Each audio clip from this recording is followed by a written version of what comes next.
So why don't we think about beginning now? I will let people in if they come here late, but I wanted to welcome our speaker today. It is my great pleasure to welcome Chancellor William Tsutsui to Hofstra University on the occasion of the 70th anniversary of Godzilla, an important Japanese cultural icon that was born out of the Japanese experience in World War II and the subsequent atomic bomb testing. Dr. Tsutsui is the Chancellor and Professor of History at Ottawa University. Some of his initiatives at Ottawa have included a campaign to increase endowed scholarships, and he has also stewarded the creation of Ottawa's first graduate programs. I know Dr. Tsutsui through his involvement in Asian studies. He has degrees from Harvard, Oxford, and Princeton in East Asian studies, modern Japanese literature, and modern Japanese history. That's me who does literature. And history, and he is the author or editor of 8 books, including Godzilla on My Mind, 50 Years on the King of Monsters, which is both a cultural history of Godzilla and a personal history of his own involvement with the big guy. One review of Godzilla on My Mind states that, quote, and this is a quote, Bill Tsutsui blends impeccable scholarship with witty writing and an eye for fascinating detail as he follows the romping, stomping path of Godzilla across global popular culture. I agree. Other works include In Godzilla's Footsteps, Japanese pop culture icons on the global stage, the East Asian Olympiads, and 4 volumes on banking in Japan. So it's not just pop culture. Dr. Tsutsui serves on a number of boards, including the U.S.-Japan Council, the U.S.-Japan Bridging, and as a commissioner of the Japan-U.S. Friendship Commission. I also know that he loves barbecue. I'm honored to know Bill and very happy to welcome him to Hofstra University for his talk, which is entitled Godzilla and Generational Trauma in Post-War Japan, from Hiroshima to Fukushima. Yay. Thank you, Bill, and welcome. Well, thank you so much, Patricia. What a joy it is to be here today. Hope everybody can see my PowerPoint slide up there, looking good. Thank you for joining in. Thank you, Patricia, for asking me today. Thank you, Carol, at the Cultural Center at Hofstra for sponsoring this presentation. I always have fun talking about Godzilla and hearing people's responses to Godzilla, answering questions about Godzilla. So I'm particularly looking forward to the conversation today. And since the King of the Monsters turned 70 earlier this month, it is only appropriate that we should be discussing the monster and the monster's legacy today. Now, let me stress at the very start that I am a historian and not a trained psychologist. So almost inevitably, I will misuse every specialized psychological term that comes out of my mouth today, whether that be anxiety or therapeutic or generational trauma, and may say plenty of things that are either absolutely boneheaded or dead obvious or completely irrelevant. But I hope that in the spirit of Godzilla, you will roll with the punches and hopefully will find my perspectives engaging, a little informative, a bit provocative, and useful to you in understanding one of Japan's most celebrated pop culture icons a little bit better. So let's talk about Godzilla. So I believe that when most Americans today think about Godzilla, one of 2 pictures come to mind of the iconic cinematic monster from Japan. That is, at least among the people who realize that Godzilla has long and rich Japanese roots before Hollywood got a hold of him in the deplorable 1998 TriStar film, and the more recent and at least somewhat more substantial series of features in the Legendary Pictures MonsterVerse franchise, which I'll talk about in a few minutes here. One Godzilla in our collective mind's eye is the somber, symbolic, politically and radioactively charged Godzilla. Godzilla, the vengeful monster of the eponymous 1954 movie, born of American H-bomb testing, a dark and shadowy creature, eternally black and white, a lumbering mushroom cloud, obliterating Tokyo, a giant irradiated metaphor for death, or the threat of nuclear weapons, or the folly of war and science and humankind. The background soundtrack to this Godzilla is the weeping of survivors, the staccato rhythms of a Geiger counter, and the echoing shriek of the monster. This Godzilla is a ghost of the tragedies of Hiroshima and Nagasaki, a supernatural warning of the dangers of radiation, a wake-up call to a world locked in Cold War rivalries and an arms race to Armageddon. The other Godzilla, though, could not seem more different. He's the goofy, cheesy, funny Godzilla, the Godzilla of the 1960s and 1970s, a non-threatening, if gigantic and destructive creature, a protector, a hero even, a friend of Japan and children, an unlikely single parent, flying on his tail, playing volleyball with a giant mutant lobster. This is the Godzilla now enshrined in countless New Yorker cartoons, living on in memes and pop tributes from The Simpsons to South Park, remembered nostalgically by baby boomers like myself from Saturday afternoon double features and late night reruns. And if you've been following your memes, you will see last week, one of them was that President Trump's new Secretary of Housing and Urban Development will be Godzilla.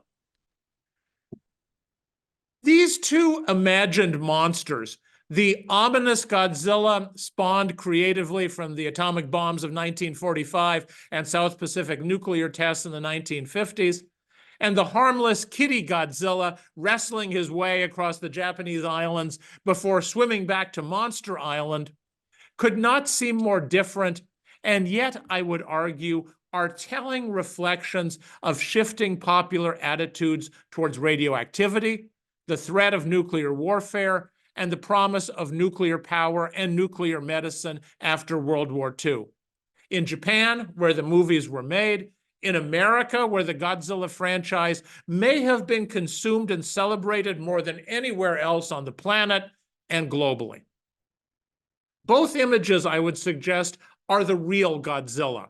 Just as Japan's experience with the atom has encompassed both the terror and the trauma of Hiroshima, Nagasaki, and the Fukushima disaster of 2011, as well as the peaceful exploitation of nuclear energy, since before 2011 at least, Japan was one of the world's leaders in the use of nuclear power.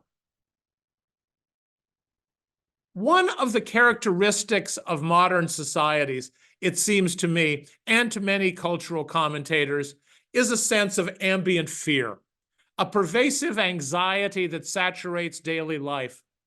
Sometimes this is widely discussed and publicly agonized over, but much of the time, people try to avoid speaking of it and push it into the background of their minds. In Japan in the 1950s, when Godzilla was born, this anxiety derived from the unresolved legacies of World War II, Hiroshima and Nagasaki, and from the threat of nuclear annihilation in the Cold War. In the world today, and especially in America, there are more ambient fears than I can list, from the impact of climate change to political frictions with China, from economic worries, including income and healthcare insecurity, to concerns over issues like democratic governance and racial equity.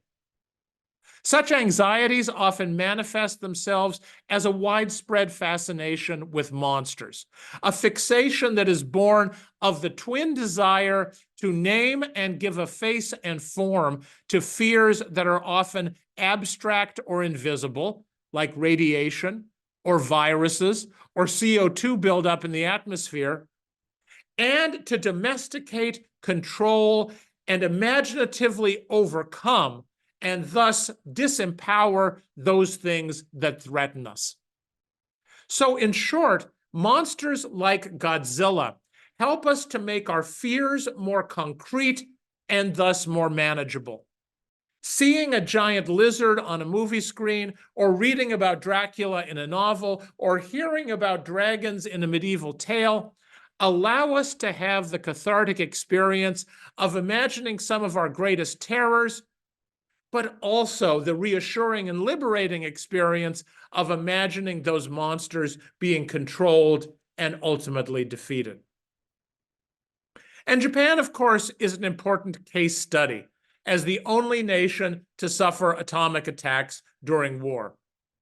Godzilla, I believe, can be valuable in understanding how the Japanese people reacted to the traumas of Hiroshima and Nagasaki, how generational trauma has affected the Japanese people, especially through disasters like the earthquake, tsunami, and nuclear meltdown in Fukushima in 2011 and the COVID-19 pandemic, and how Japanese and global audiences have engaged with popular culture to make sense of the risks and rewards of living in an age of existential threats and ever-present anxieties.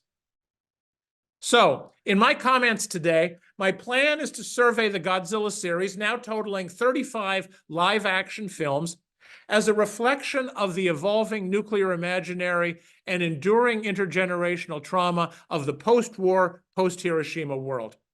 I'll start, of course, with the pioneering 1954 Gojira, arguably the most important creative fallout, if you can call it that, from the atomic blast of 1945. Then I'll trace the transition during the 1960s to a depoliticized, defanged, decontaminated Godzilla, reflecting the distance from the war and changing attitudes toward the promise and peril of the nuclear.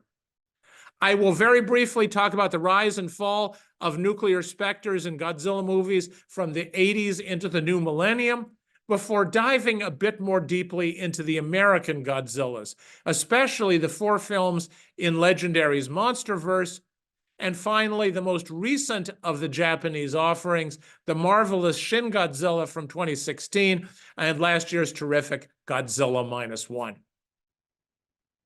So let's go back to the birth of Godzilla. So in 1952, the Hollywood classic King Kong, originally made in 1933, was re-released around the world and was a smash hit, including in Japan.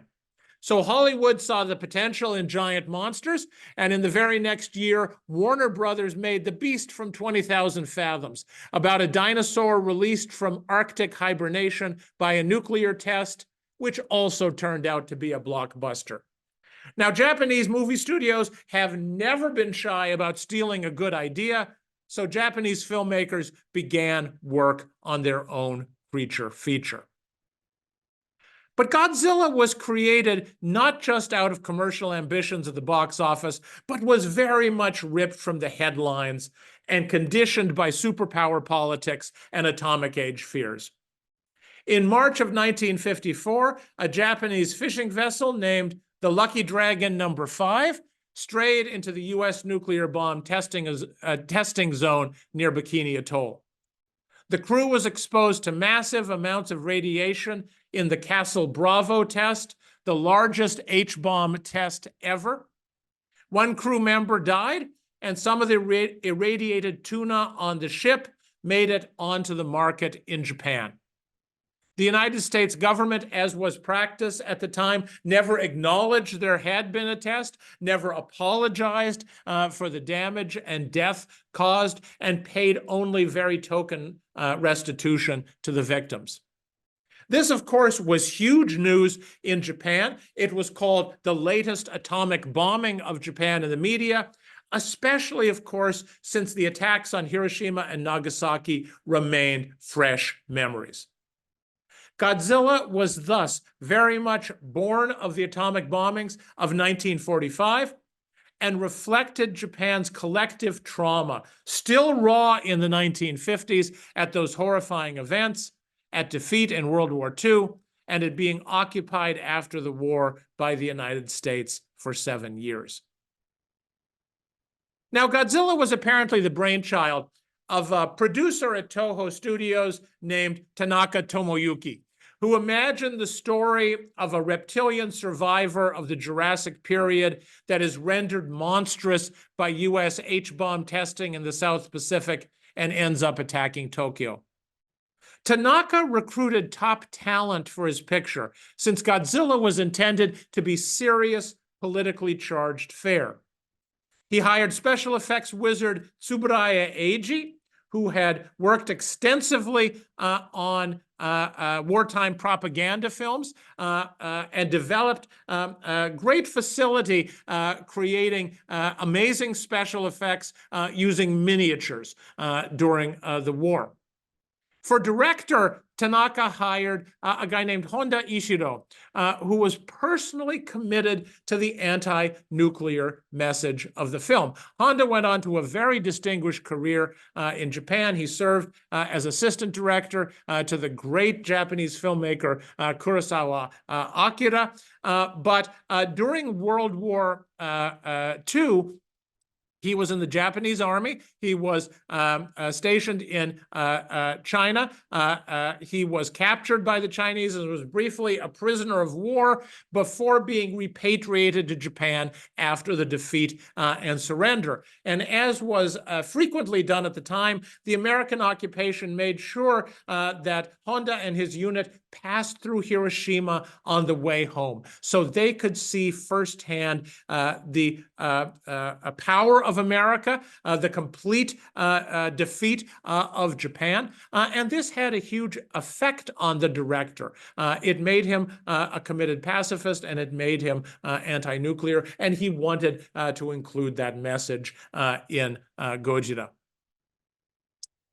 Toho Studios invested a lot in this film. It was their big blockbuster at the end of 1954. They put 60 million yen into it, which was about 3 times the budget of the average Japanese movie at the time, although that was in those days would have been a C film in Hollywood. It was very economically made, shall we say.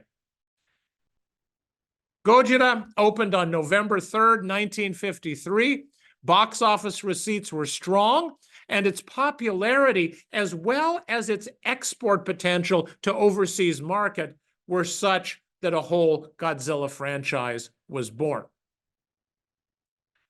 Now, as many of you are aware, Godzilla first came to America a few years later, in 1956, in the film Godzilla, King of the Monsters. So this was a cleverly re-edited version of the Japanese original, with the unfortunate addition of Raymond Burr as a voyeuristic American reporter who witnesses the destruction of Tokyo. This version was considerably altered from the Japanese film. Some have called it censored or even whitewashed in its transition across the Pacific. Notably in that all references to World War II, all mention of the atomic bombs, and anything that could be considered even vaguely critical of the United States was removed.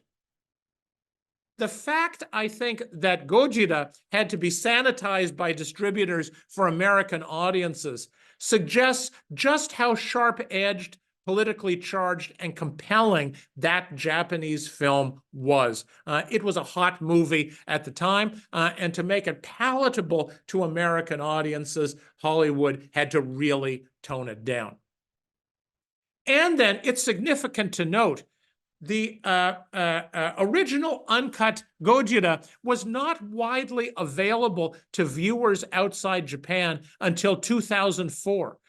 So while fans at least knew there was something before Godzilla, King of the Monsters, most Americans growing up with Godzilla, like I did, believed that this Raymond Burr film was the original film. So when we were able to see finally in the new millennium the power and the message of the original, I think that's what really has brought new attention to the Godzilla franchise and helped make it what it is today.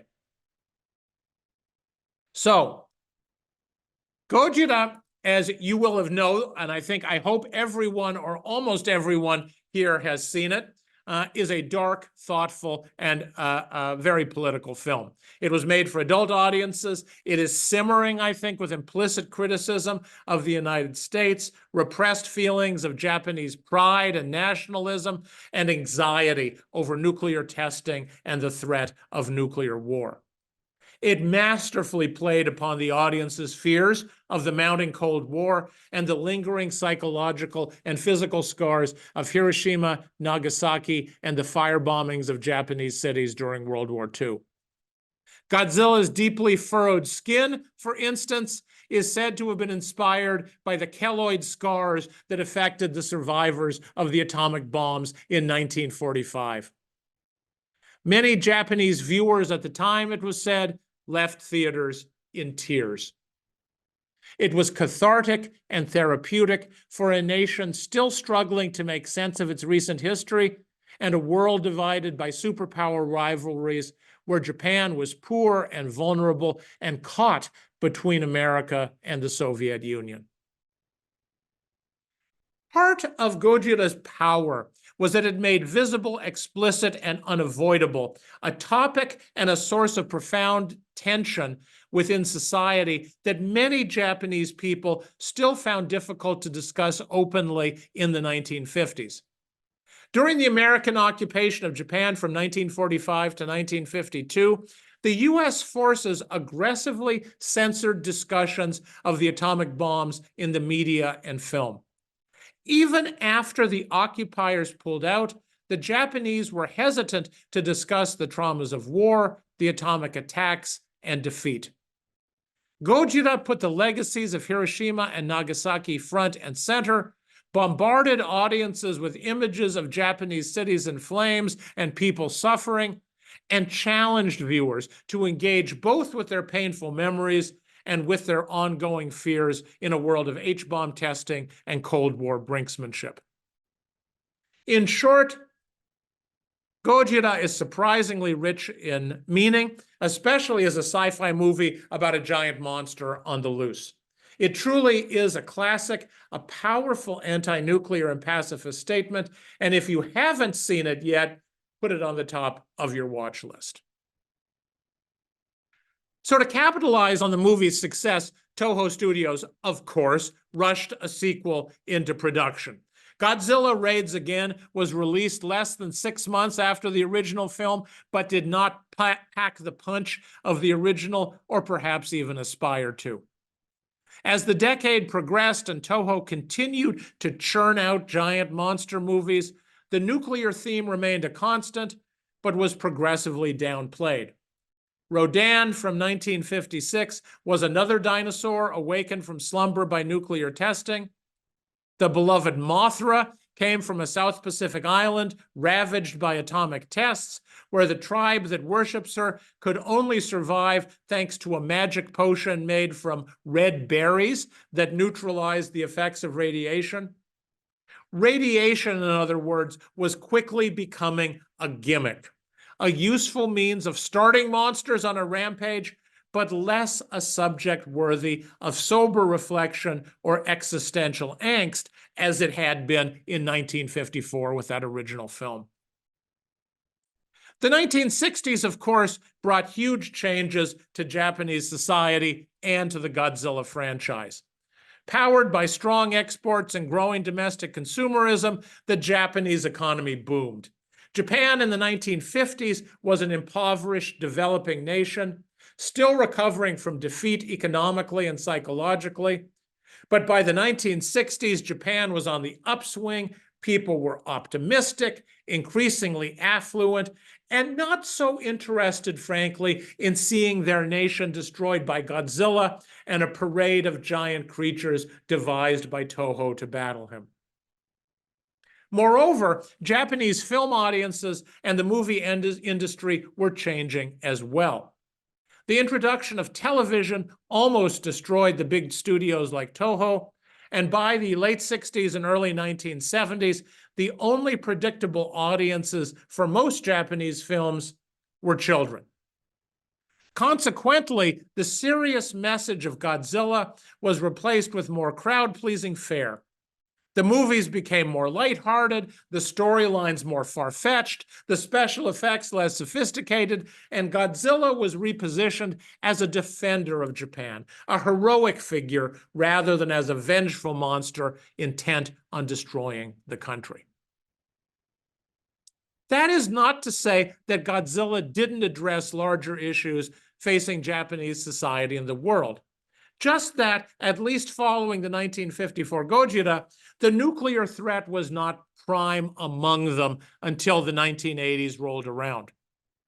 As radiation slipped into the background in kaiju films in the 60s, the timely topics that commanded more attention included political corruption, long a big issue in Japan, the rampant commercialization of Japanese society, which underwent a consumption boom as the country grew wealthier. Come the 1970s, among the issues that the Godzilla franchise took up were, amazingly enough, school bullying, another long-standing concern in Japan, and most famously, the pollution problem and environmental awareness.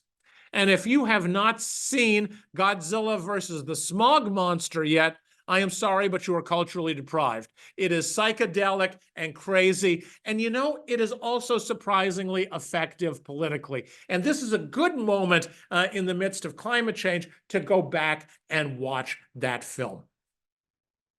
It's actually a bit hopeful, you know, because some of the pollution nightmares we saw in that film ended up not happening. And while you can't say, wow, the Smog Monster movie really had an important role in that, this kind of discussion and awareness of those issues, I believe, did. Now, just as Godzilla was tamed and controlled from the 1950s into the 1960s, so was the atom, both in Japan and internationally. The Atoms for Peace program, launched by President Eisenhower in 1953, began the global process of reimagining a nuclear future with promise rather than dread.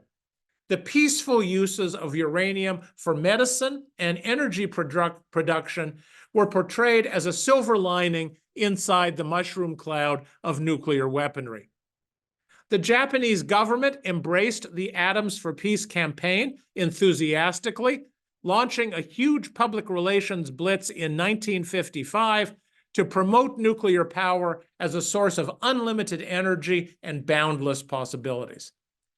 The first commercial nuclear plant opened in the United States in 1958, and Japan was not too far behind, with the Tokai reactor going online in 1966. Although antipathy towards all things nuclear remained strong, with protests flaring in Japan during the Lucky Dragon incident against the nuclearization of the Japanese military and against the construction of atomic power plants, the pragmatic appeal of nuclear power in a nation almost entirely dependent on imported fossil fuels was irresistible, at least to the Japanese government and to big business. With Hiroshima and Nagasaki increasingly distant memories, both Godzilla and the Atom were thus reimagined as more friendly, everyday presences in Japanese life, still radioactive and thus potentially dangerous, but no longer the source of immediate existential terror. So Toho Studios put Godzilla on almost a decade-long hiatus after 1975, as the series was running out of steam creatively and audiences were dwindling. When the monster was brought back, however, in 1984, with Tanaka Tomoyuki again at the helm as producer, an attempt was made to return Godzilla to its roots, abandoning the goofy monster for a darker, more threatening creature that could once more appeal to adults, pack a punch politically, and tangle with nuclear issues that were again attracting headlines in Japan and globally. So Godzilla in 1984 was thus an attempt to reset the franchise to the spirit of the original Gojira, with a serious message about the dangers of nuclear energy, inspired this time not so much by Hiroshima and the Lucky Dragon, but by the still fresh memories of the 3 Mile Island nuclear incident in 1979, and by spiking superpower tensions between the US and the USSR, inflamed by President Reagan's Star Wars initiative.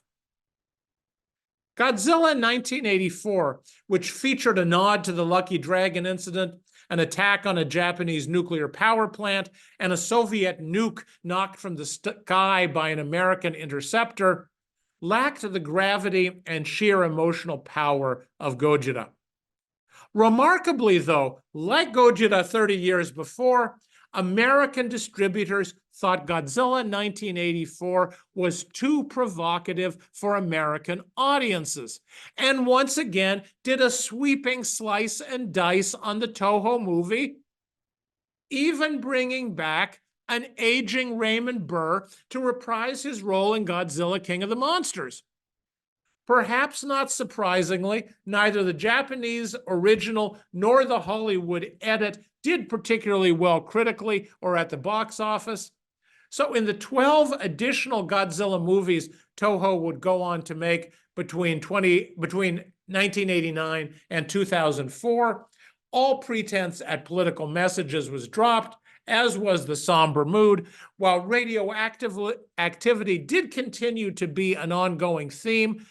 It became more of an afterthought than a central focus.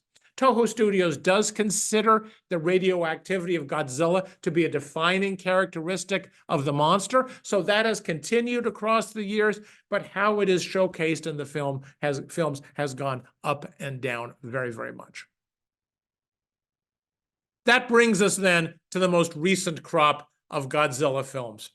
And let's start by talking about Hollywood's attempts at reinterpreting the King of the Monsters and translating Godzilla's nuclear origins for American and global audiences. So I hope we can dismiss the 1998 TriStar production pretty quickly. Marketed under the classy slogan, "Size Does Matter," it has been panned by most Godzilla fans, myself included, and perhaps not surprisingly, for a movie featuring an escapee from Jurassic Park and Ferris Bueller, was not a particularly thoughtful or politically engaged entry into the series. The TriStar Godzilla may not have looked at all like the Japanese one and didn't have the full-on atomic ray, but instead a kind of fishy, gaseous burp, but was, at Toho's insistence, still a radioactive creature.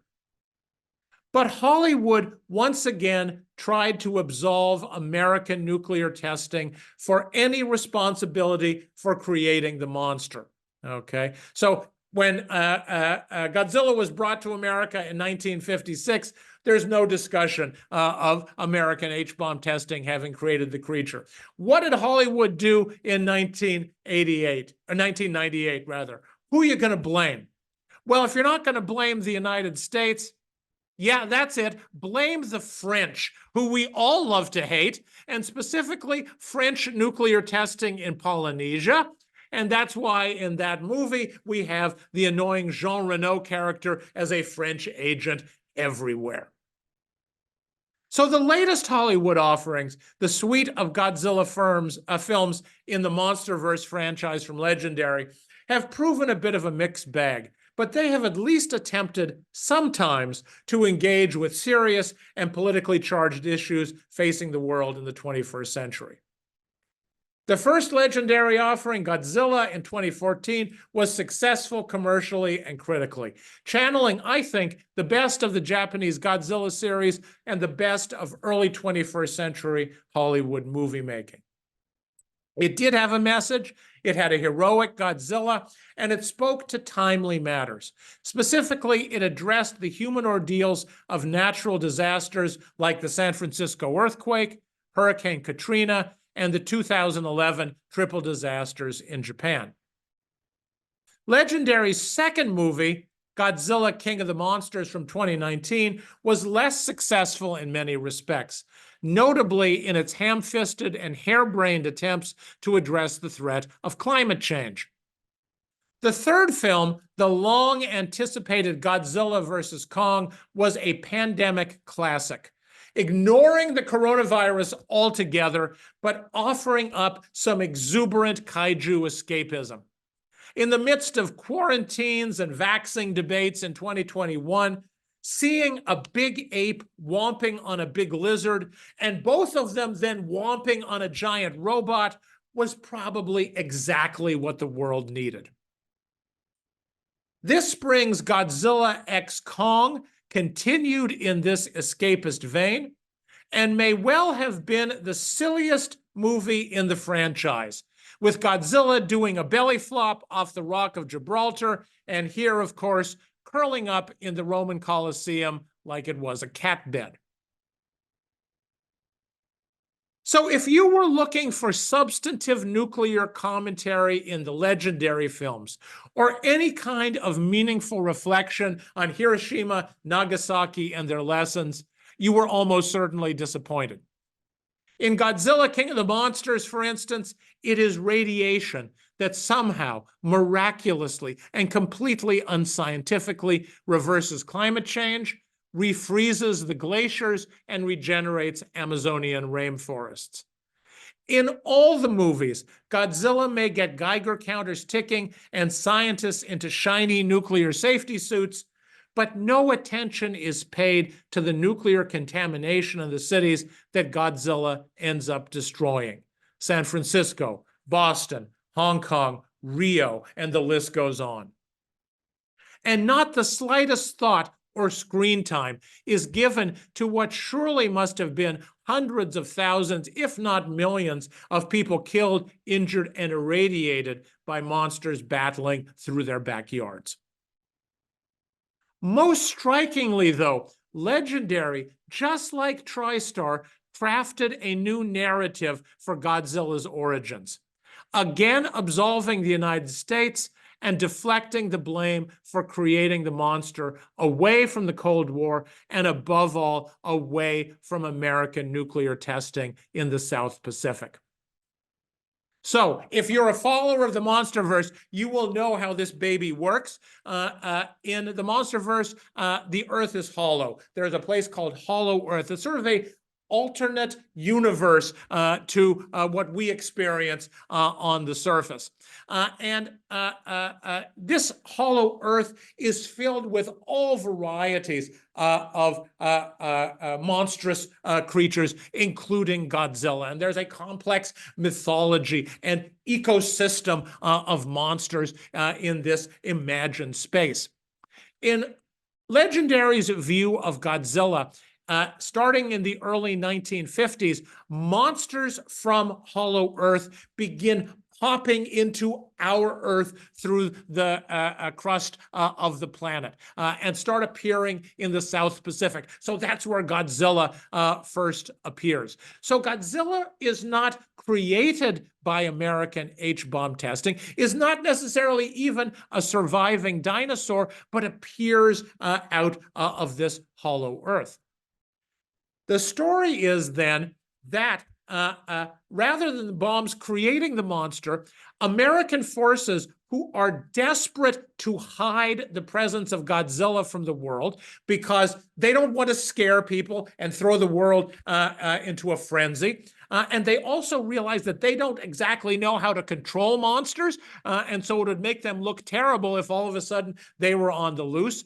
They decide to use nuclear weapons to try and put the monsters back into Hollow Earth. And so that's how the monsters get radioactive and even angrier, I think, than they were before.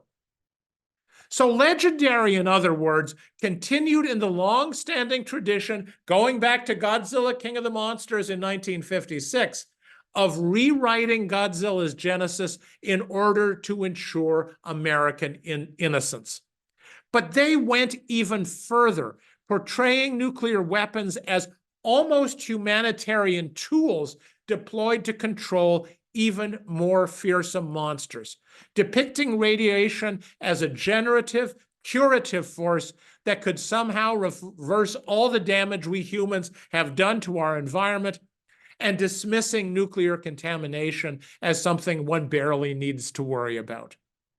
Without the history of Hiroshima, Nagasaki, and the Lucky Dragon, and without the renewed fears stoked by the Hiroshima meltdown in 2011, and without the collective trauma of nuclear catastrophe carried across the generations of post-war Japanese society, so Godzilla in Hollywood and in America has just become another big, scary special effects creature up on the silver screen.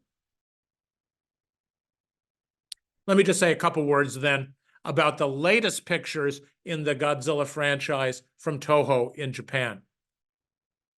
2016 Shin Godzilla, as you will know if you have seen it, was a remarkably interesting film.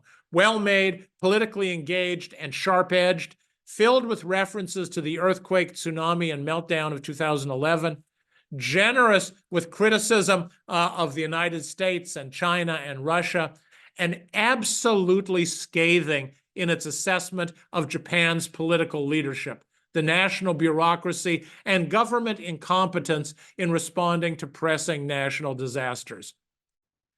But Shin Godzilla, like the 4 legendary movies and most of the Toho entries in the series since 1954, shied away from addressing the quandaries of nuclear weapons and nuclear energy, from tackling the very toughest issues raised by Fukushima, and from substantively confronting the anxieties of a nation traumatized first by the events in Japan of 1945, and then again by the tragedy so narrowly averted in Japan in 2011.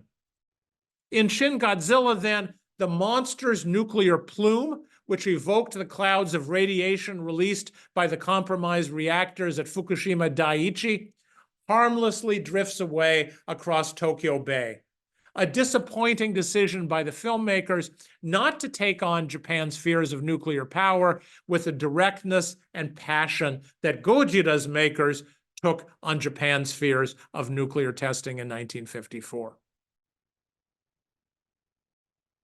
Now, last year's Godzilla -1, also a pretty marvelous movie with rich and engaging human drama, all about redemption at its very core, and it had some wonderful visual effects sequences.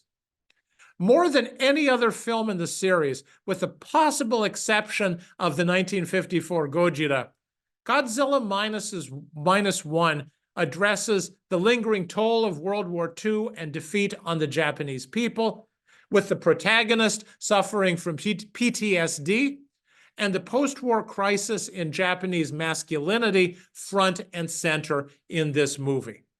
If you haven't seen Godzilla -1, let me encourage you to do so. It's streaming on Netflix right now. I think it's going to come out on DVD and Blu-ray very soon, because not only is it a very well-made movie, but it really taps, as many of the best films of the series have, into the intergenerational sense of trauma stretching back in Japanese society to 1945. So, what, in conclusion, are we to make of the Godzilla films as a potential window into Japanese, American, and global perceptions of the nuclear threat and the anxieties of the post-Hiroshima world over the past 7 decades? Susan Sontag, the earliest and still amazingly one of the most perceptive commentators on Japanese monster movies, noted way back in 1965 that apocalyptic sci-fi cinema performed 2 main roles in what she called an age of extremity. And I'm going to quote at some length. We live under continual threat of 2 equally fearful but seemingly opposed destinies: unremitting banality and inconceivable terror. It is fantasy served out in huge rations by the popular arts, which allows most people to cope with these twin specters. For one job that fantasy can do is to lift us out of the unbearably humdrum and to distract us from terrors, real or anticipated, by an escape into exotic, dangerous situations which have last-minute happy endings. But another of the things that fantasy can do is to normalize what is psychologically unbearable, thereby inuring us to it. In one case, fantasy beautifies the world. In the other, it neutralizes it. The fantasy in science fiction does both jobs. The films reflect worldwide anxieties, and they serve to allay them. But Gojira, at least, did more than what Sontag gives monster movies credit for.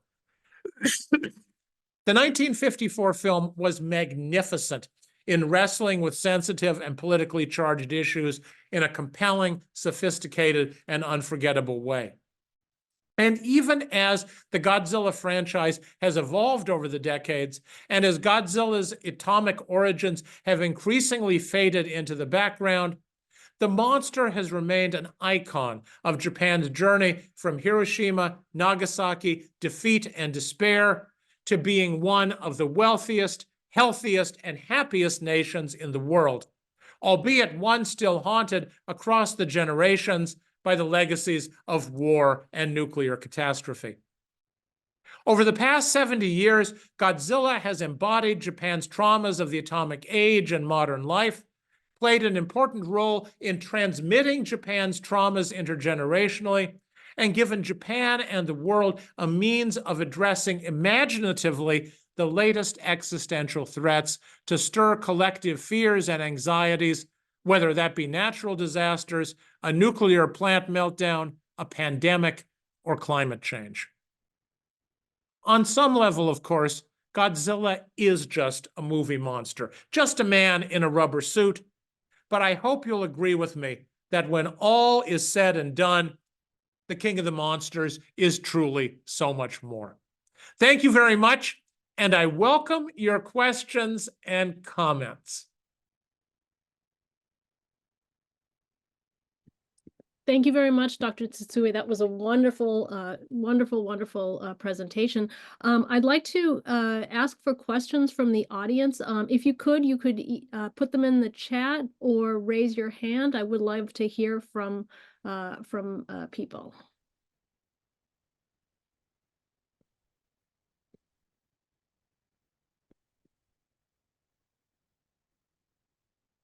Okay, so Lexi says she loves the Godzillas in the background. Love that.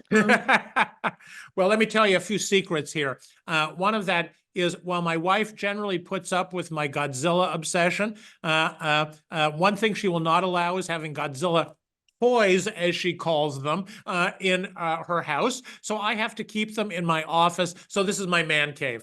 So they all live in here.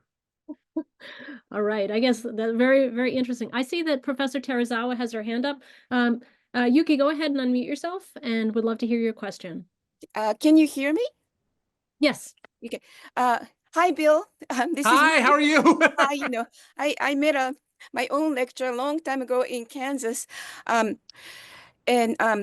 question is that, so you talked about Godzilla movies, what Godzilla movies did to Japanese people and in Japan. And my question is, what about the United States? How, did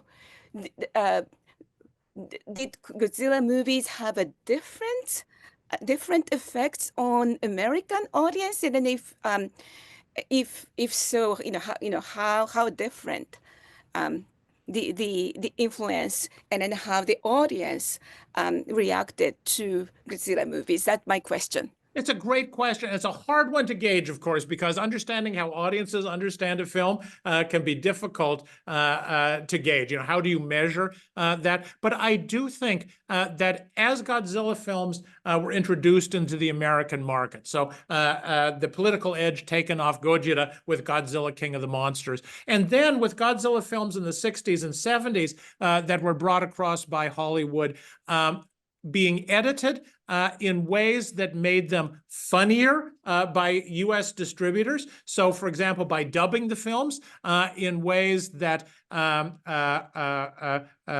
didn't do justice to the original dialogue, that very often used voices that adopted now offensive Asian accents for the characters, and for making the movies seem sillier, essentially inscribed the films in a way as being trivial, right? As being cheesy, And the serious message that was there, at least in the beginning in Godzilla, was never brought across, at least until 2004. Not necessarily that American audiences would have responded to it, even if it had. Maybe the distributors of Godzilla, King of the Monsters were right. Maybe American audiences would have recoiled at criticism of the decision to drop the atomic bombs or American H-bomb testing. But American audiences never had that opportunity. So consequently, I think Godzilla movies just became another form of sort of sci-fi film in this country, and another form of safe cinema. That is to say, monster movies that ended with the monster being defeated, humans being triumphant, and the world going back to normal. And this was pretty much the stock and trade of Hollywood in the 50s and afterwards. Many people will remember the big bug movies of the 1950s, things like Them, that also came out in 1954, that did deal with issues of nuclear contamination and the threats of nuclear energy, but dealt with them in a very cut and dried kind of way. Okay, we kill the giant ants, we're all safe again. We can all just, keep developing nuclear bombs and nuclear power plants, and it will be fine. I do think that because of their specific history, this kind of popular culture had different meanings in Japan. And especially as those themes were picked up more broadly across Japanese popular culture and not just in the Godzilla series, that became a critical element in what I describe as, creating intergenerational trauma in Japan. Thank you. Love that question. Thank you. You have a couple of other great questions. I'm going to ask at least one question from the chat, and then we'll move back to the audience. Lyric asks, do you think Godzilla was a good approach when it came to the trauma that people face? Do you think that it really helped, or if it made it worse, or both? Do you think it was too light when considering how much trauma there was? And I'm assuming, Lyric, correct me if I'm wrong, that you're thinking of the 1954 Godzilla? Is that correct? If so, just give a hands up. Okay, Phil, go ahead. Perfect. Yeah, I think this is a really great question that, I think it is easy to see a man in a rubber suit trivializing the extent of the trauma that the Japanese people faced during the war, after the war, in the atomic bombings, and in so many different ways. And yet, I think at that moment where it was difficult in polite society in Japan to really raise some of these issues, I think that Godzilla was a very accessible means of bringing those messages to large audiences in Japan and allowing them, if they so chose, to reflect on this experience. The fact that it had the impact that it did. For a long time, I thought that the audiences in tears was sort of hyperbole by the movie studio, but I've actually talked to people who went to the movie in 1954 and who witnessed people crying. This was truly a moving experience for people. So I think, that this did play an important, meaningful role, despite being a sci-fi movie about a giant lizard, that today we might think twice about doing it, but in that moment, it worked. And it worked because the filmmakers took it seriously. Honda Ishino honestly felt he could have a political impact through this film. And I think, while there was not an immediate one, I think over time, as this film became a classic representation of anti-nuclear and pacifist sentiment, it has had an impact. Maybe I can't point to, any nuclear warheads that were junked because of this, but I do think that this has been meaningful in raising awareness of the issue and in as a historian, I would say, forcing us to look back at a troubled history that both we Americans and many Japanese would prefer to forget. True. Very good. Thank you very much. Elias, you can unmute yourself. Please ask the question. Great shirt, Elias. Gotta say, straight off. You're looking sharp today. Thank you. I also just wanted to put this in before I ask my question. I actually have your book. You know everything you need to know then. You're all set. It was one of the first books Godzilla books that I got. Also, I like that, I'm pretty sure the Italian Godzilla versus Megalon poster up in the corner Yeah, there. it's a good one, isn't it? Superman. Yeah. Anyway, I was curious if you had any thoughts about like because Godzilla made a few forays into anime over the last couple of years. I was curious if you had any thoughts about like the movies and the series in whether connection to the overall atomic theme or just like more generally. Yeah, I'll speak more generally. So Toho did 3 feature-length anime of Godzilla, as well as a anime series. The 3 films I watched, and I watched them skeptically. I honestly did not think I was going to like them very much, and I did like them. But in a way, it wasn't my Godzilla anymore, right? It was almost in an animated form. It's a different creature to me. And even I got to say honestly, while I love the most recent movies, I love what Legendary has done with special effects. I really love what Yamazaki did with special effects in Godzilla -1. I still sort of miss the guy in the rubber suit, And so, for me, being able to see that real Godzilla in my mind's eye in an animated form is very, very hard. That being said, I do think there is potential to give Godzilla life and reach new audiences through animation. The series that they made, I couldn't understand. I'm just not sophisticated enough in consuming anime, I believe, to understand what it was about. And I'm getting that way about Hollow Earth and the Monsterverse as well. It's getting so darn complicated and crazy, it's not fun for me anymore. One of the things I love about the old Godzilla movies is the morality plays are simple, right? You got good, you got bad. This is how it's playing out. Where do you stand? I sort of yearned for some of that, and I do think that's what Yamazaki did very well. Thank you. I have 2. I'm going to combine a couple of questions from the chat, and then I'll go to Louisa. Let's see. So, in essence, I have a couple of people asking if you think that there is any political punch in the American versions, any political messages in the American versions, for example, in the Mechagodzilla as part of the more Hollywood style. And then I'll come back to Jacob's question. Yeah, punch might be going a little bit far. There's some political edge, I think, in some of the American films, but not a whole lot. And I believe now Legendary has gone wholesale. These are special effects pictures. Let's just, throw all the spaghetti on the wall and see what sticks. At some point they realized that with their computers, they could make Godzilla do just about anything, So why not have him do it?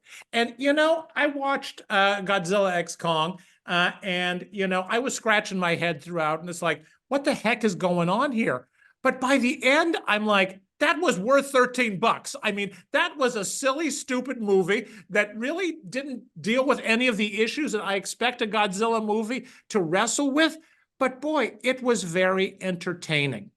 At the same time, I said to myself, thank goodness Toho's making sophisticated, thoughtful movies right now, so I can have my 2 Godzillas, I do appreciate Hollywood at least trying to take on some substantive issues. I do think the 2014 film, Gareth Edwards, did try to address the issue of disasters, which of course was huge at that time, and some of our failings in dealing with disasters. It just didn't do it in the kind of compelling way, I think, that the Japanese movies had, because it was much too fixated on the typical Hollywood happy ending and the typical sort of hero narratives that Hollywood has to frame here. So, could Hollywood do better? Yes, but I think if we're going to really look for political edge, Japan is the place right now. And those of you who followed the reaction to Godzilla -1 will know that's been a very controversial film politically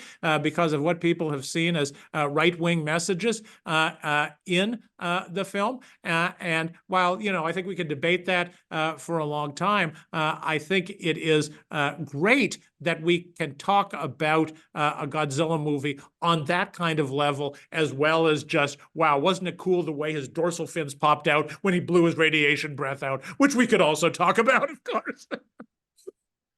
I have to apologize. I actually combined the questions too broadly, and actually, Brian was asking about the 2003 Toho Godzilla, the political message of that one. Which film is he? Brian, do you want to unmute yourself and ask your question?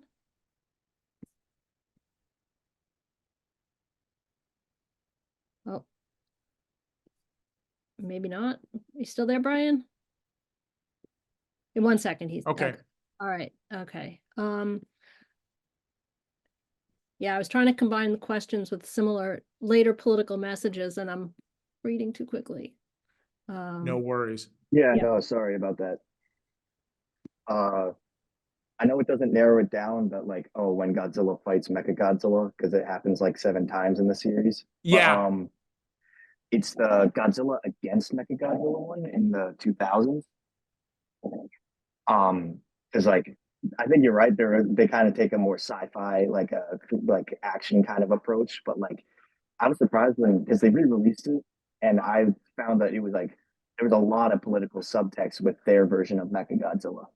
Yeah, definitely, and it's significant because Mechagodzilla has been associated with a number of the origins of Mechagodzilla, of course, Mechagodzilla was created by aliens, right? If you go back to the 1970s, out of space titanium. Wow, get me some of that, but then Mechagodzilla becomes associated with the Japanese government in particular, and the creation of this mechanical version of the monster that can overcome the monster. And it's really interesting to look at it from a robotic perspective as well, because one of the ways Japanese robots, if you look at the history of Japan, and I'm not an expert in this by any means, but Japanese robots often try to mimic human or biological forms in the way they do things. There are lots of ways you can design robots, and specialists in the West have often criticized the Japanese. You don't need to make it look human. You don't need to make it move in those complicated ways. You can do it much more simply. It's interesting, right, that when they try to make Godzilla into a robot, they make it pretty much just like Godzilla, right? So it's channeling that tendency as well. But definitely, even in those movies that were more that Toho made that were more oriented at special effects and, using hot stars and starlets to showcase them and get big box office. They did try to at least nod to important issues of the day. And one of the ones that was common was the remilitarization of Japan, which is a very controversial issue, right? Should Japan have independent military forces? And the rap on kaiju movies has long been, wow, they're a whole lot of guys in uniform, military hardware being rallied. And so the message in here is, yes, Japan should remilitarize. I think that has come up with -1 as well, that really fetishizes sort of that military side of Japan, that since World War II, many people in society, and for a long time, the government sought to downplay as well. Thank you. Louisa, over to you. Thank you very much for waiting so long. No, no problem at all. I just want to say thank you first for the presentation. It was great. One of the things that you mentioned in the beginning, that it was like the 1954 version of Gojira, and then had the 1956 one. It was funny because my parents watched the 1956 one, and I watched the 1954. So I wanted to ask you about it because you mentioned about like controlling Godzilla himself and like disempower him of his fear. And I wanted to ask you, since like you mentioned, like in 2004, people were more aware there was like this Japanese versions of Gojira made by Toho Studios. What do you think about the decision of like this now films made by Legendary still follow this kind of disempowering Godzilla himself and like taking out the fear and just making it in a political, taking out the political context of the movie and just making it a monster picture? What do you think of this decision, despite audiences nowadays knowing there is a political version of it? Yeah, I think it's interesting, and there's a part of me that says, great, go for it. Right? If people respond to it, go ahead and do it, you know? I know there are some people who say that there's a responsibility of being a Godzilla fan because of this history. But I think one of the things about Godzilla is Godzilla has survived for 70 years because it is such a malleable character, right? Godzilla can stand for a lot of different things. Godzilla can be used by filmmakers in a wide variety of ways. And audiences respond to Godzilla very differently. There may be some people out there who will never want to watch a Godzilla movie if it is really a serious political film about anti-nuclear activism, right? If you describe it like that, even I'm beginning to yawn a little bit, perhaps, in terms of choosing a movie on a Friday night. Nonetheless, you know, I do think the success of films like Oppenheimer show the way in which you can combine broadly accessible filmmaking with substantive issues to get people talking, you know? And the way in which it merged together with Barbie, which seems such an unlikely combination, right, shows, I think, Legendary has an opportunity, if they do want to do more with it, other than just have Godzilla curl up in the Coliseum, they could if they wanted to. But the key to this is choosing directors and crew who are going to want to go along with that. And that's where Toho, I think, has done well in the last two films. They have chosen really wonderful directors and given them some room to create what they want. And I would love to see Legendary do the same. I think that is an absolutely wonderful response, and I was actually thinking about my love of zombies, of course, because zombies can in fact allow people to explore a lot of social issues and social anxieties and critical issues. But the thing is, the people that work with them have to have the ability to work with them in ways that are creative, and that's not always given to the people for a variety of reasons. I have a number of other questions. I do have one comment. Someone says, Brian says, side note, never thought I would hear the word space titanium in a college level thing highlighted. So I'm going to go to Mark, and then I'll go back to the chat for another question. Go ahead, Mark. Hello. So I wanted to talk about essentially Godzilla's impact on the media. I feel like it was very apparent like from the beginning. Because recently I actually watched a series, Gamera Rebirth. Oh, It great. was Yeah. I really enjoyed it because my dad was a huge Gamera fan growing up as well as Godzilla. Good Like he for was really him. into He marched to his own drummer then. Yeah. yeah. He really liked Gamera. And it kind of brought me down this rabbit hole and I was starting to watch like a bunch of different ones. And recently they brought oh sweet.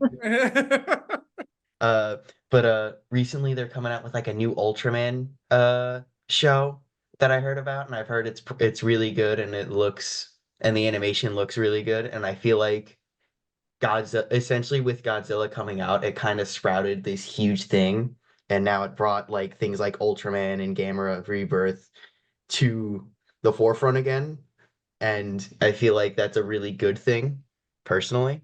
Yeah, Yeah, you know, that's a before you really great point you make, that Godzilla really did generate, you know, a huge industry around kaiju and special effects films more broadly, many of which draw upon the same themes that Godzilla has. And, you know, it's funny. So I started really talking about being a Godzilla fan in the 1990s, probably. And, you know, I was able to find a few people who felt like me in this country, but I'd go to Japan and I'd mention Godzilla with great excitement. And people looked at me weird. It's like, oh yeah, wasn't that an old movie series? Didn't I watch those when I was like 7 years old? You know, but if you talk about Ultraman, because Ultraman was constantly remade, it was on TV, new generations were brought into it regularly. People really responded to Ultraman extremely strongly. And so it's only really, I think, been then since Legendary took up Godzilla again, and, you know, the marketing became so huge that people in Japan realized, wow, Godzilla is this huge sort of cultural contribution of our nation to the world that has had this incredible legacy. But we can find the legacy in so many different places. And that sort of global spread of kaiju, whether it's our friend the big turtle, or whether it's, Gorgo in Britain and Reptilicus in Denmark and Pulgasari in North Korea, right? Filmmakers around the world have wanted to be a part of this. And that says something not just about the movie industry, but I think about us. Thank you. We have a couple of questions that speak to this. Let me just go through them. So Gary asks, how much do you think Godzilla 54 changed Japanese culture, i.e. its effect and influence on the media? Jacob actually asked a question very much about kaiju and tokusatsu productions, which I think that you answered already. What kind of sociological analysis might you glean from them?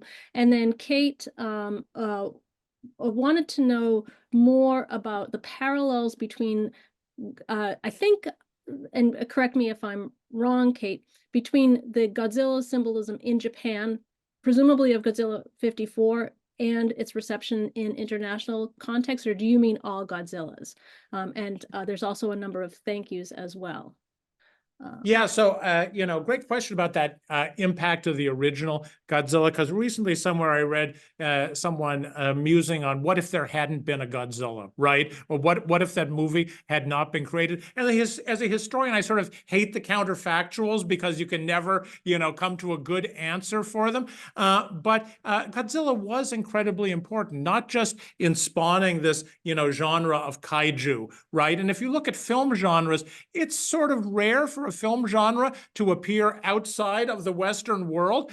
So the fact that kaiju began in Japan, is really significant, I think, because the kind of giant monster movies that Hollywood was producing were not the same. They did not have the same kind of edge. We talked about big bugs. There were other sort of disaster-oriented monster movies over time. Perhaps someone would have created a Godzilla, but I do think the Godzilla had a huge impact on setting the pattern for what would come.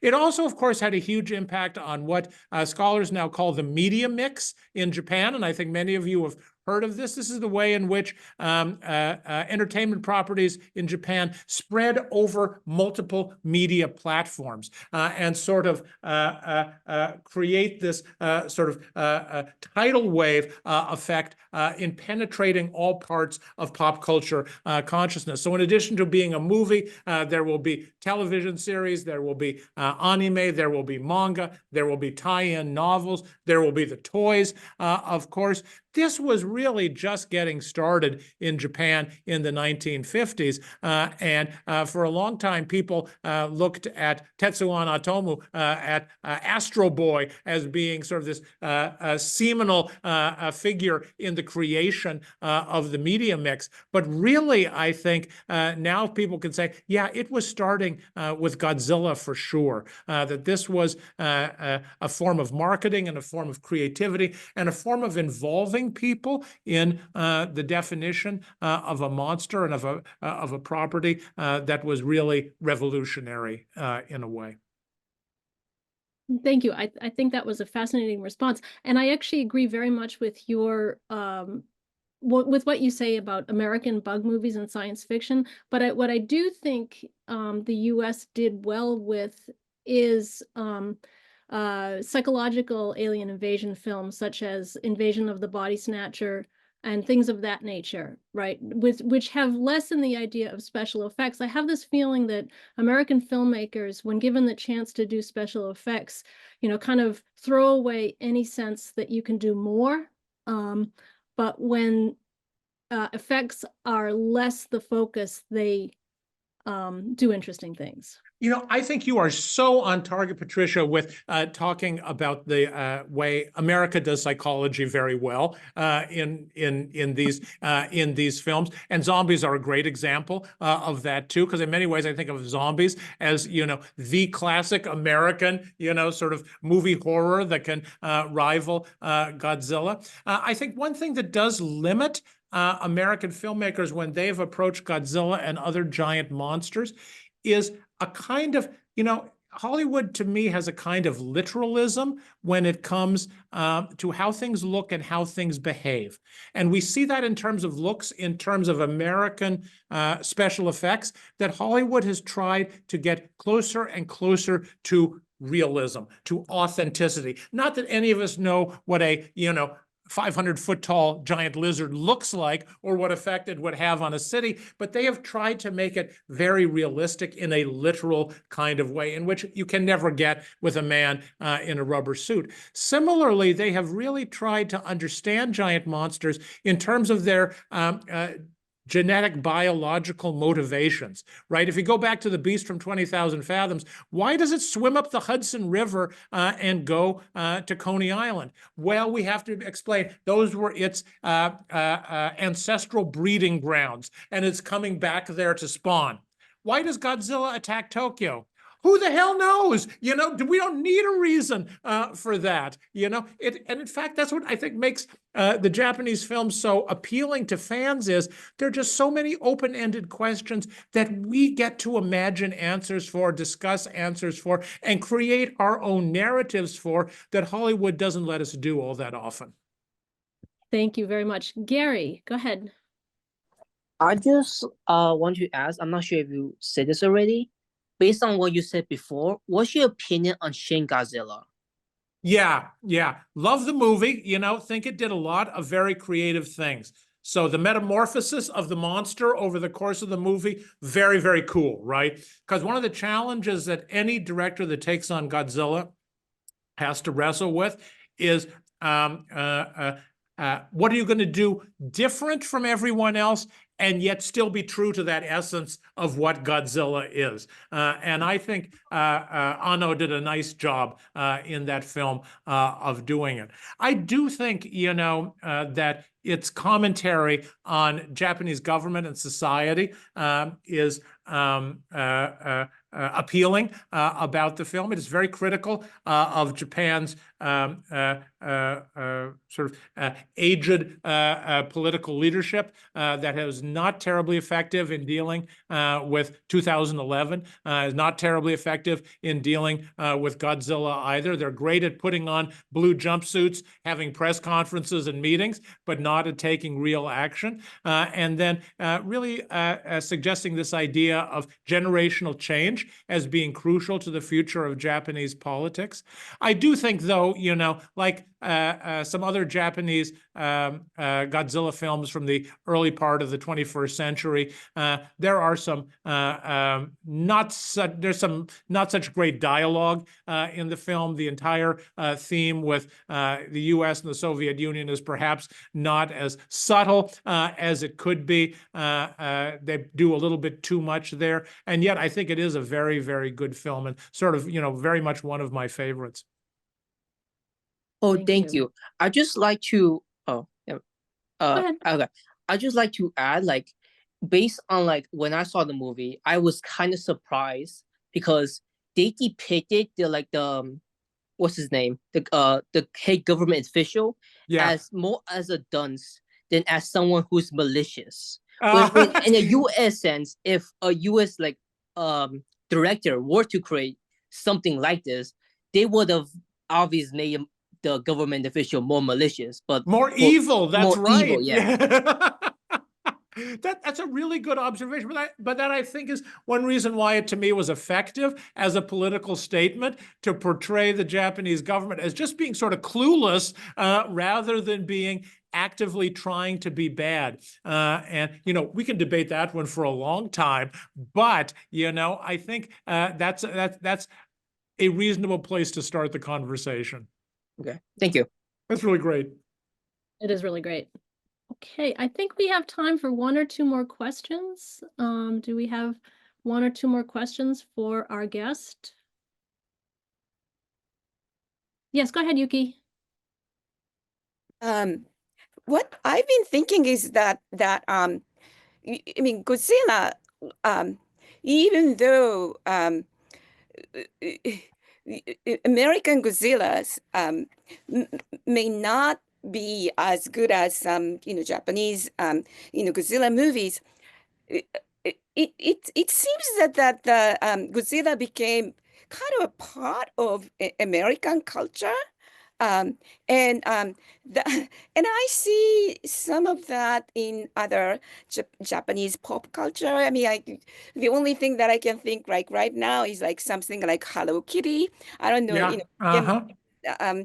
and then so I I just I would like your comment about what does that do? Kind of globalization or um something Asian, Asian pop culture, like, getting incorporated into American Yeah. culture. So what a great question, Yuki, because, it's so funny. 2 weeks ago, I spoke at the University of Kansas to the Midwestern Asian American Student Union Conference. So these were sort of Asian Americans from across the Midwest involved with student government. And I talked about popular culture and its impact on Asian American stereotypes. And in particular, I talked about my experience of growing up with Godzilla and how Godzilla to me really was an ethnic hero because in the 1970s, when I was a kid in Central Texas, the only thing my friends at school knew about Japan was Pearl Harbor, and that wasn't a good thing, right? So if Japan came up, people would, make fun of me and, knock me down at recess and so forth. But Godzilla was something my friends knew about and thought was pretty cool and allowed me to identify with Japan in positive ways. And so what I talked about was the way, pop culture, can have this positive impact rather than just promoting stereotypes. And that for me, as I've gone through my career, and we know the stereotype of Asian Americans is to be somewhat reserved, not to be leadership material necessarily, that I have tried to channel my inner Godzilla to step up and take on more roles. But at the same time, what I said is, if we go back and look at those movies, we see they're also promoting a lot of stereotypes about Japan that now Asian Americans struggle to overcome. So one I talked about already was this way in which Hollywood sort of objectified Japanese in editing the films for US consumption, right? Through the dubbing, through the silly translations of the dialogue, through the editing of the films in ways that didn't make sense. But another is the sheer imagery of the movies. So in 2011, I was in Tokyo when the big earthquake hit. And I was sitting in a bus outside one of the big hotels in Tokyo. And I'll tell you, a bus is a great place to be when the big earthquake hits, because I felt like I was a spectator for what was happening. The buildings were swaying, and people started streaming out. And so all of these Japanese people moving quickly, conservatively dressed in fear. As soon as the earthquake stopped, the guy sitting next to me, who was a friend of mine, and of course, at that point, we didn't know about the tsunami or the horrible things that would happen in Northeast Japan. He turned to me and he said, "Didn't that remind you of a Godzilla movie?" And he's right, it did, right? All this imagery, it's like I've been prepared by the film. But the thing that I realize as I've gone back to look at the Godzilla movies over time is the way that some of those abiding images, especially Japanese people running in fear from the monster, really contribute to some of our stereotypes about Japanese, that they're weak, that they're passive, and that they're small as well. And I will always go back to a situation. I gave a talk in a middle school in a small town in Kansas. I don't know, this is decades ago at this point. And I talk about this in my book, where a kid asked me, "Do you think American audiences liked watching these films because so many Japanese people were killed?" And, I think as you can probably tell from me, I am seldom speechless. I was genuinely speechless at that moment. I want to believe that wasn't the case, but I also wonder if on some level, these movies were easier to consume specifically for that reason, because they were at arm's length. Maybe, yeah. Wow, that's I think I got speechless when you said that comment just now. That was And I was actually thinking about what your friend said on the bus, and that it goes back to Sontag's essay, Imagination of Disaster. And on Exactly. some levels, we imagine disaster through the films that we see, right? Yeah, yeah, Mhm. yeah, yeah. It has conditioned, films have conditioned our reactions on some levels. Profoundly, yeah. Yeah. I think we have time for one more question, if anybody has one more question. Matt says, I do VFX for a living, and I contend that modern day VFX shuts off people's imaginations. The guy in a rubber suit made the audience suspend their disbelief and fill the emotional gaps in their mind. You are so right. You know, I could take that and carve it on a stone. That is wisdom right there. Because I think one reason why Japanese popular culture first began to catch on in America, and some of those, you know, people there with gray hair like me will remember when, you know, things like anime first began to attract audiences. Back then, very few people spoke Japanese. Very few people had access to the true meaning of what was happening, or if there is such a thing as a true meaning, but, you know, what the characters were even actually saying or what the narratives meant. There was an ability to bring one's own imagination to consuming Japanese pop culture. And in some ways, it created these crazy, wacky narratives that were nowhere near the originals, the messages that the Japanese creators intended. But it also created this wonderful dialogue between consumers and producers that I think has powered the popularity of Japanese pop culture up until today. And I think you're exactly right. Japanese have, and I hate to make, you know, broad characterizations like this, because as we know, there's a whole lot of, you know, not such great Japanese pop culture as well. But, you know, the great creators from Japan have this ability to give more agency to us as consumers, to interpret what they are doing and to create the stories than sometimes Hollywood does. Love that. Agency as consumers. And I think this is actually a good message for all of us to be the owners of what we see as well. Bill, I would like to thank you 100%. Thank you for coming to Hofstra. I'm sorry that it's only by Zoom. I thank you, and I hope that everybody else would give Bill Dr. Tsutsui, a digital round of applause. Thank you so much. This was so much fun. What a great audience. I loved your questions today. I wish I could just sit down with all of you and talk Godzilla for a whole lot longer. For 20-something years. No, 70 years. All right. Thank you, everyone. Thanks, everyone. Thank you.